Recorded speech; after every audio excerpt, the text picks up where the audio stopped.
नमस्कार दोस्तों, स्वागत है आप सभी का एकलव्य क्लासेस में।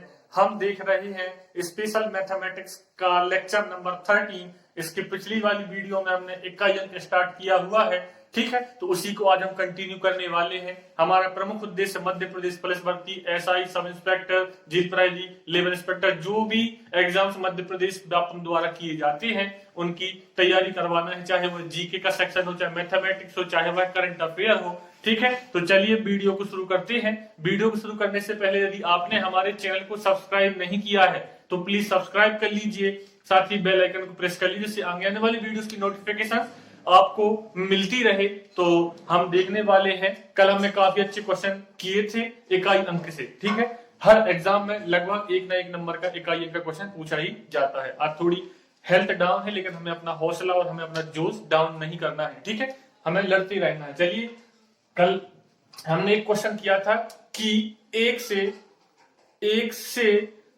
9999 के बीच की सभी अभाज्य संख्याओं का यदि गुणा किया जाए तो इकाई अंक क्या होगा। इसके पहले हमने देखा कि सभी सम संख्याओं का गुणा किया जाए तो इकाई अंक क्या होगा, सभी विषम संख्याओं का गुणा किया जाए तो इकाई अंक क्या होगा, ठीक है। आज फिर उसी तरीके का एक क्वेश्चन है।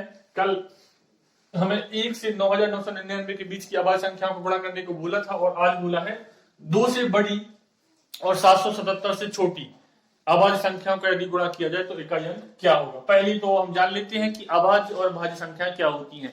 ऐसी संख्या जिनके केवल 2 ही गुणनखंड हो, या ऐसी संख्या जिनमें केवल स्वयं का और 1 का भाग जाता हो, अभाज्य संख्या कहलाती हैं। जैसे हम बात करें 2, ठीक है, अभाज्य संख्या स्टार्ट होती है 2 से। 0 और 1 ना तो भाज्य ना ही अभाज्य है। 2 को हम एक ही प्रकार से तोड़ सकते हैं, 2 एकम 2, तो इसके 2 फैक्टर हो गए, 1 2 हो गया, 1 1 हो गया, ठीक है। 2 से ज्यादा फैक्टर नहीं होंगे, केवल 2 ही फैक्टर होते हैं। इन संख्याओं को हम क्या बोलते हैं, अभाज्य संख्या बोलते हैं। जैसे 3 हो गया तो 3 को केवल एक ही प्रकार से तोड़ पाओगे, 3 एकम 3, तो 1 3 फैक्टर हो गया, 1 हो गया 1, ठीक है। इस प्रकार से 5 हो गया। अब 2 से ज्यादा यदि फैक्टर होंगे तो वह संख्या भाज्य बन जाती है। जैसे हम बात करें 4 की, ठीक है, तो 4 को हम क्या कर सकते हैं, ठीक है, 2 दूनी 4, 4 एकम 4, और इस तरीके से हम तोड़ सकते हैं, ठीक है। तो इसके 3 फैक्टर हो गए, एक फैक्टर 4 हो गया, एक 1 हो गया और एक 2 हो गया, तो इसके 2 से ज्यादा फैक्टर मतलब भाज्य संख्या बन गई।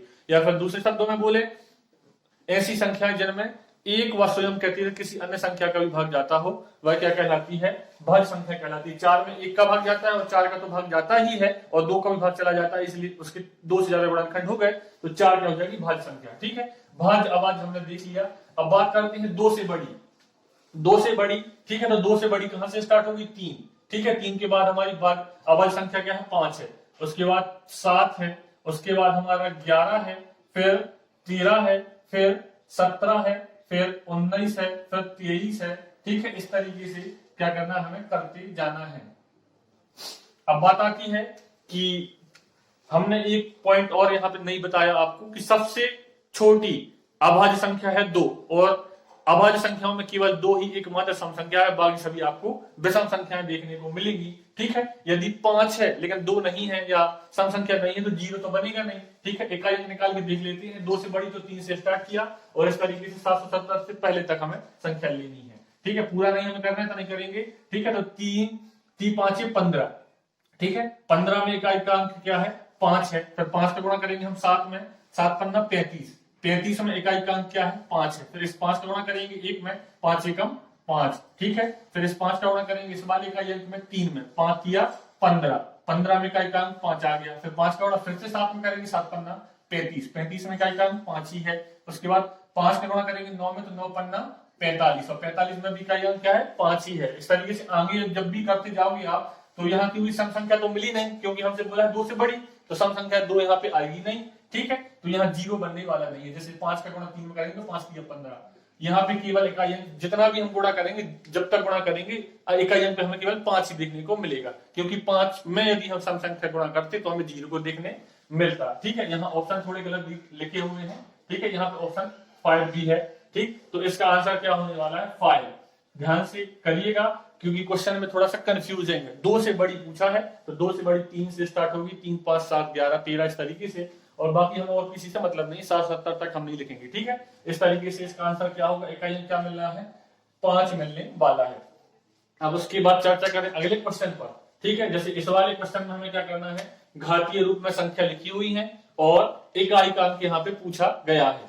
हमने कल इसको सॉल्व भी किया है इस तरीके के क्वेश्चंस को। हमें क्या करना होता है, आधार में लिखी संख्याओं, पूरी संख्याओं से मतलब नहीं है, हमें केवल इकाई अंक 7 है यहाँ पर, तो 7 की घात लगा दीजिए जो भी लगी हुई है, 7 की घात 153। यहाँ पे 671 में इकाई अंक पे क्या है, 1 है, तो 1 की घात क्या आ जाएगा, 230 आ जाएगा। अब हम क्या करते हैं, जो भी घात लगी है उसके दो अंतिम दो अंकों में 4 का भाग लगाते हैं। 53 में 4 का भाग लगाओगे, ठीक है, 53 में 4 का भाग लगाओगे तो क्या आएगा, 4 एकम 4, बचेंगे 1 और 3 13, 4 किया 12। ठीक है, एक बचने वाला है, तो हम क्या किसकी घात लगाएंगे, 7 के ऊपर 1 की घात। 4 से भाग देने के बाद जो बचता है उसकी घात बना देते हैं हम, ठीक है, वो घात लगा देते हैं।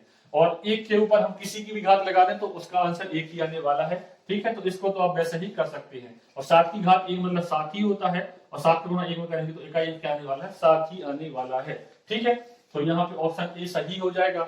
एक हम अभी नोट लिखाने वाले हैं, यदि घातीय रूप में संख्याएं दी गई हो और जो घातीय रूप में संख्या दी गई हो और आधार में जो संख्या लिखी है उसकी इकाइयों पर यदि 0, 1, 5 और 6 इन चारों में से कोई संख्या मिले, ठीक है, क्या है घात में, ठीक है, क्या लिखना है, जो भी आधार में जो संख्या लिखी हुई है यदि उसके इकाई अंक पर 0 हो, 1 हो, 5 हो, 6 हो, इन चारों में से कोई भी संख्या हो, फिर चाहे उसके ऊपर किसी की भी घात लगी हो, उसका मान वही होता है जो इकाई अंक पर संख्या लिखी हुई है। जैसे यहाँ पे 671 में इकाई अंक पे क्या लिखा था, 1 लिखा है, तो हम किसी की भी घात लगा देंगे, इकाई अंक पे 1 ही मिलेगा हमें। ठीक है, कौन कौन संख्या हमने बोली है, 0, 1, 5 और 6। आप चेक भी कर लीजिएगा, यदि कोई भी आधार में संख्या लिखी हुई है और इकाई अंक में 5 चारों में से कोई संख्या लिखी मिलती है, घात किसी की भी लगा दो, आप अपने मन से लगा दो, आंसर में इकाई अंक आपको जो संख्या लिखी हुई है वही मिलने वाला है। ठीक है, जैसे यहाँ पे हम देख लें, यहाँ वाले क्वेश्चन में लिखा है 221 की पावर 464, तो इकाई अंक पे 1 है, ठीक है, तो 1 की घात क्या लगा देंगे, 464 बना देंगे।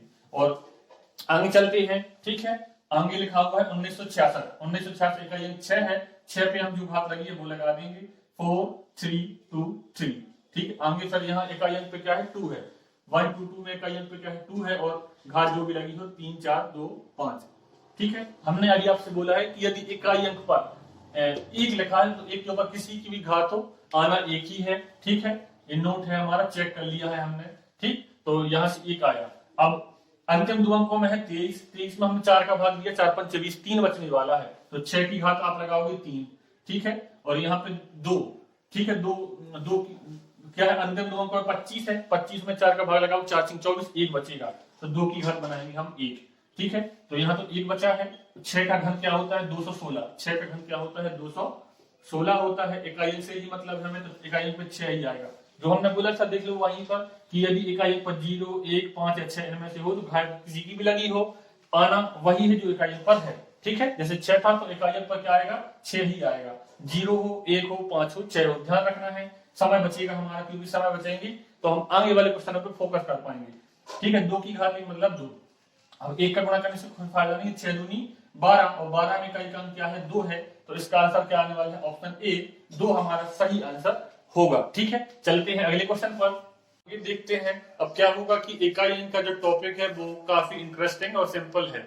हम देखेंगे आगे वाले क्वेश्चन में कि फैक्टोरियल की घात भी लगी हुई है, फैक्टोरियल की पावर भी लगी, कुछ भी लिखा होगा फैक्टोरियल 4, फैक्टोरियल 6, फैक्टोरियल 4996, इस तरीके से। ठीक है, उनको भी हम काफी सिंपल और काफी कम समय में करेंगे। अब क्या होगा कि क्वेश्चनों को थोड़ा सा वो चेंज करेगा, लैंग्वेज की फॉर्म में देगा। घबराना नहीं है, क्वेश्चन बहुत इजी होते हैं। इन्होंने बोला है कि 7 को 107 बार गुणा किया जाए तो गुणनफल में इकाई के स्थान पर आने वाला अंक क्या होगा। हमें क्या करना है, 7 का गुणा कब तक करना है, लगभग 7 का गुणा 107 बार करना है। ठीक है, 7 का गुणा हमें करना है 107 बार। इसका सीधा सा मतलब निकलता है 7 का गुणा 107 बार, अर्थात हम 7 की घात क्या लगा देंगे, 107 लगा देंगे। ठीक है, अब क्या होता है, घात में अंतिम दो अंकों में हमें 4 का भाग देना होता है। यहाँ पे अंतिम दो अंकों में 0 7 है, 7 में 4 का भाग 1 ही बार जाता है, 4 एकम 4 बचेंगे 3, तो क्या आएगा, 7 की घात बन जाएगी 3, और 7 का घन क्या होता है, 343। तो यहाँ से इकाई का अंक हमें देखने को मिल रहा है कि 3 हमारा आंसर होने वाला है, ऑप्शन डी हमारा सही है। ठीक है, केवल लैंग्वेज ही चेंज करेगा, लैंग्वेज के फॉर्म में क्वेश्चन देगा तो शायद हम उसको छोड़ दें, क्योंकि लैंग्वेज के फॉर्म में लिखा है लैंग्वेज। ठीक है, सरल होते हैं इकाई अंक। आगे जैसे अगला क्वेश्चन यहाँ पे लिखा हुआ है 124 की घात 372 प्लस 124 की घात 373 के योग में इकाई का अंक क्या होगा। यदि अंतिम दो अंकों में हम 4 का भाग देते हैं और कुछ भी नहीं बचता है तो उसमें हम 4 की घात ही लगा देते हैं। ठीक है, एक ये याद रखना है। यहाँ पे पहली बात तो 124 की जगह हम क्या लिख देंगे, 4 की घात 372 लिख दे रहे हैं, और यहाँ पे 4 की घात 373 लिख दे रहे हैं हम। अब 72 में भाग देंगे तो 4 एकम 4 बचेंगे, 3 और 2 32, 4 8 32, पूरा पूरा भाग जाए, कुछ नहीं बच रहा तो 4 की घात क्या लगा देंगे, हम 4 ही लगा देंगे। और यहाँ पे 72 बार भाग जाता है। ठीक है, 4 एकम 4 बचे, 3 और 3 33, 4 8 32, एक बचेगा तो 4 की घात लगाएंगे 1। अब 4 का 4 बार गुणा करना है तो 4 का 4 बार गुणा करेंगे, जैसे 4 गुणे 4 गुणे 4 गुणे 4, तो 4 चौको 16, इकाई का अंक 6, 4 चौको 16, इकाई का अंक 6 और 6 36, इकाई का अंक 6 आएगा। ठीक है, तो यहाँ से इकाई का अंक हमें 6 मिलने वाला है, और 4 की घात मतलब 4, और 6 और 4 10 के, 6 और 4 हो जाएगा 10। ठीक है, इकाई अंक पे हमें क्या देखने को मिलेगा, 0 देखने को मिलेगा। काफी सिंपल क्वेश्चन होते हैं, ऑप्शन डी इसका सही आंसर है।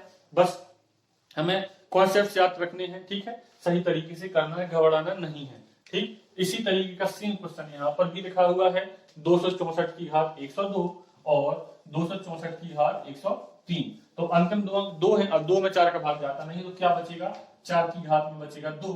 ठीक है, और यहाँ पे सेम बचेगा कि 3 में तो भाग जाता नहीं तो क्या बचने वाला है, 3 ही बचने वाला है, 4 की घात। ठीक है, अब 4 का वर्ग होता है 16, 16 में इकाई का अंक आएगा 6, और 4 का घन होता है 64, 64 में इकाई का अंक आएगा 4। ठीक है, तो 6 और 4 यहाँ भी क्या होने, 10 होने वाले हैं, 10 में इकाई का अंक क्या है, 0 है। हमारा आंसर यहाँ पे क्या होने वाला है, 0 आने वाला है। आज थोड़ा सा हेल्थ इश्यू है इसलिए वीडियो थोड़ी छोटी बना रहे हैं। ठीक है, यदि आपको यह वीडियो हमारी पसंद आई हो तो प्लीज लाइक शेयर सब्सक्राइब कीजिए, बने रहें एकलव्य क्लासेस के साथ। हर प्रकार की वीडियो चैनल पर अवेलेबल है, मध्य प्रदेश सामान्य ज्ञान, मध्य प्रदेश करंट अफेयर, उन्हें देखना ना भूलें, देखते रहे, अपनी तैयारी पर पूरा ध्यान लगाएं। ठीक है, तो मिलते हैं अगली वीडियो में।